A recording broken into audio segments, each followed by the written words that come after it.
मित्रों, आज हम बताएंगे कि गणेश जी की पूजा में तुलसी पत्र क्यों नहीं अर्पित किया जाता है। जो सुमिरत सिद्धि होई, गणनायक करिवर वदन, करऊ अनुग्रह सोई, बुद्धि राशि शुभ गुण शरण। जिनकी स्मरण करने से सब कार्य सिद्ध होते हैं। जो गणों के स्वामी और सुंदर हाथी के मुख वाले हैं, वे ही बुद्धि के राशि और शुभ गुणों के धाम श्री गणेश जी मुझ पर कृपा करें। क्यों गणेश पूजा में तुलसी का भोग वर्जित है? क्यों एक दूसरे के श्राप से पीड़ित हैं तुलसी और गणेश? कैसे बनी देवी तुलसी एक पौधा? सनातन धर्म में तुलसी माता घर घर पूजी जाती है। भगवान जगन्नाथ, कृष्ण, राम, सभी देवता को तुलसी के बिना भोग ही नहीं लगता। हिंदू धर्म में तुलसी को सर्वाधिक पवित्र तथा माता स्वरूप माना जाता है। शास्त्रों में तुलसी को मां लक्ष्मी कहकर पुकारा गया है।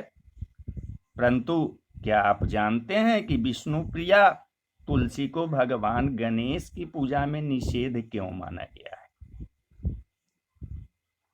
तुलसी से गणेश जी की पूजा कभी न की जाए, ये पद्म पुराण में लिखा हुआ है। अर्थात गणेश जी की तुलसी पत्र और दुर्गा जी की दूब से पूजा कभी नहीं करना चाहिए।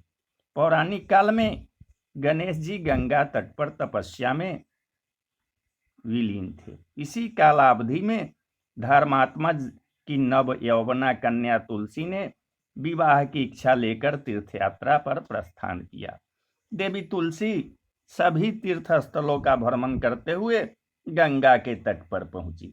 गंगा तट पर देवी तुलसी ने युवा तरुण गणेश जी को देखा, जो तपस्या में लीन थे। शास्त्रों के अनुसार तपस्या में लीन गणेश जी रत्न जटित सिंहासन पर विराजमान थे। उनके समस्त अंगों पर चंदन लगा हुआ था और उनके गले में पारिजात पुष्पों के साथ स्वर्णमणि रत्नों के अनेक हार पड़े थे। उनके कमर में अत्यंत कोमल रेशम का पीतांबर लपटा हुआ था। देवी तुलसी का मन गणेश जी की ओर मोहित हो गया। तब देवी तुलसी ने गणेश जी का ध्यान अपनी ओर आकर्षित करने हेतु उपहास किया। इस कृत्य से गणेश जी का ध्यान भंग हो गया। गणेश जी ने तुलसी से उनका परिचय मांगा तथा उनके आगमन का कारण पूछा। इस पर गणेश जी ने देवी तुलसी से कहा कि तपस्या में लीन किसी ब्रह्म योगी का ध्यान भंग करना अशुभ है तथा तुलसी द्वारा किए गए इस कृत्य को अमंगलकारी बताया। तुलसी की विवाह की मंशा जानकर गणेश जी ने स्वयं को ब्रह्मचारी बताकर देवी तुलसी के विवाह के प्रस्ताव को ठुकरा दिया। देवी तुलसी विवाह आवेदन ठुकराए जाने पर गणेश जी से रुष्ट हो गई तथा तुलसी ने क्रोध में आकर गणेश जी को श्राप दे दिया कि उनके 2 विवाह होंगे। श्रापित गणेश जी तुलसी से कुपित हो उठे और उन्होंने भी देवी तुलसी को श्राप दे दिया। गणेश जी ने तुलसी को श्राप दिया कि तुलसी की संतान असुर होगी तथा असुरों द्वारा कुपित होकर वृक्ष बन जाएगी। एक राक्षस की मां तथा वृक्ष बनने का श्राप सुनकर तुलसी व्यथित हो उठी तथा उन्होंने गणेश जी से क्षमा मांगते हुए उनकी वंदना की। तुलसी की वंदना सुनकर गणेश जी शांत हो गए तथा उन्होंने तुलसी से कहा कि भगवान श्री कृष्ण तुम्हारा कल्याण करेंगे और आपका यह दोष अमंगलकारी न हो। तब गणेश जी ने तुलसी से कहा कि तुम्हारी संतान असुर शंख चूर्ण होगा।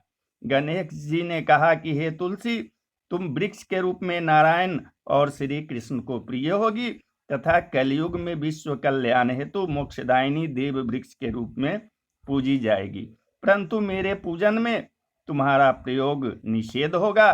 तब से ही भगवान श्री गणेश जी की पूजा में तुलसी वर्जित मानी जाती है। तो बोलिए जय श्री गणेश, जय माता तुलसी।